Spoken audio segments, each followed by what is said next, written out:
of personal privilege, Mr. Speaker? Please state your personal privilege.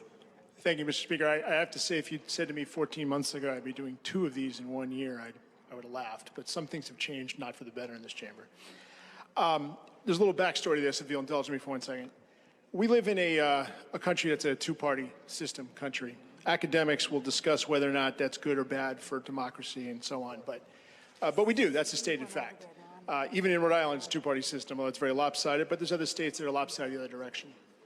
And when you live in a country of 330 million people, and it's basically a two-party system, with rare exceptions to get anything done, you typically have to associate with one party or the other.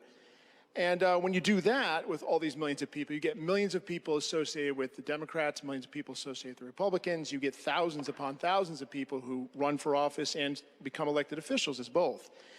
And so both parties at any given time are going to have their share of idiots, grifters, and frauds, for lack of a better term. And, you know, that's just the way life is. So to associate people based on party identification with people is the mark of a juvenile mind. And I'll give you some counterexamples which will lead up to what I'm talking about. For example, in my tenure and your tenure here, unfortunately, a number of our colleagues, Democrats all, have gone to federal prison for various things. We had a former speaker for bribery, former finance chairman for embezzlement, and so on. It would never occur to me to go to you or any of my Democrat colleagues here and suggest that you somehow bear responsibility for this, so that you were associated with them because you have the same party identification. That's... Can Representative Newberry state the purpose of his personal point of privilege? I think he's getting to it, so I'm going to give him a little bit of leeway. Go ahead. I'm sorry. Can you sum up to the point, please, Representative Newberry? Yeah, I'm getting up there. I'll give one other counterexample. The President of the United States 2 years ago said, poor kids are just as bright and just as talented as white kids. He once referred to candidate Obama for president as the first mainstream African-American who's articulate and bright and clean. I can give some other examples. I wouldn't associate those offensive comments with someone just because they have a D next to their name. So... Representative Newberry personally.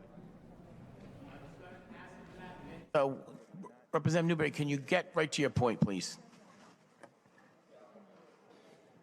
I will get to my point.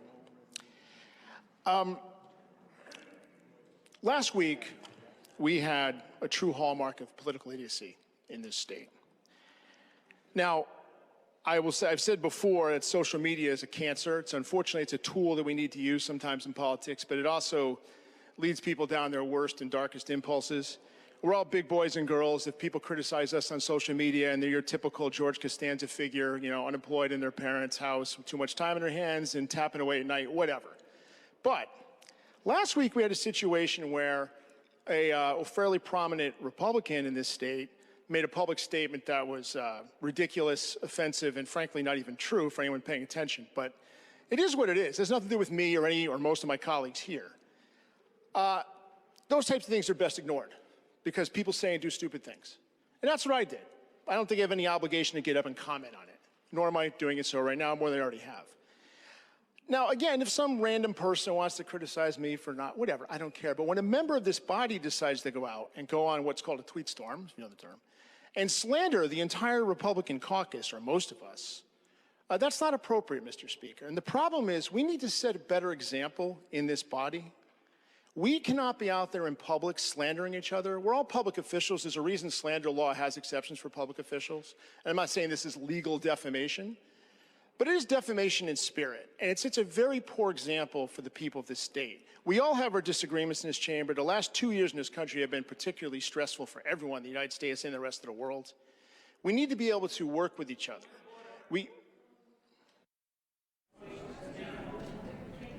State your point of order. Representative Newberry has still not stated how he is personally qualified to call a personal point of privilege. I respectfully disagree with you, Representative Potter. He said he was being criticized for a comment by one of his colleagues. I thought he did. Did you say that? Mr. Speaker, see, I don't dignify attention seekers by reading off every comment they make. There was a series of tweets issued on, I believe, December 30 that slandered all but one of the Republican members of this caucus. Obviously, I'm a member of that caucus. That's what I'm talking about. I don't know why Mr. Potter is so sensitive to this, but that is my point of order. And I would ask you to remind the body that we need to treat each other with respect, not slander each other, not call each other names, because that's a better way of us going forward as a body. And I am tired of it going on in in this session. I am really, really tired of it. If people have something to say to somebody, they're welcome to say it to my face. Well, if I feel like talking to them.